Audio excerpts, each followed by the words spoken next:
Hello guys and welcome back to the channel. In this video, I'm going to show you how you can delete a signature from PDF. So let's get started.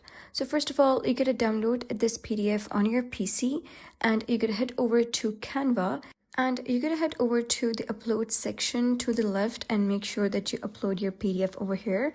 For example, I have uploaded that PDF over here. So after that, you gotta simply drag and drop this onto the canvas and wait for it to get loaded. Once it's loaded, you'll be able to see the signature over here.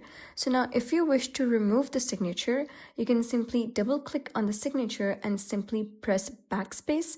And now you can see that that signature has been removed. If you're not able to remove it, you can also click on this and click on edit. And after that, you can click on magic eraser and erase the signature from here.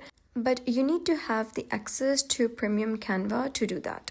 So that's the end of today's video. If you found this video helpful, please consider subscribing and leaving a like. It really helps me out, and I'll see you next time.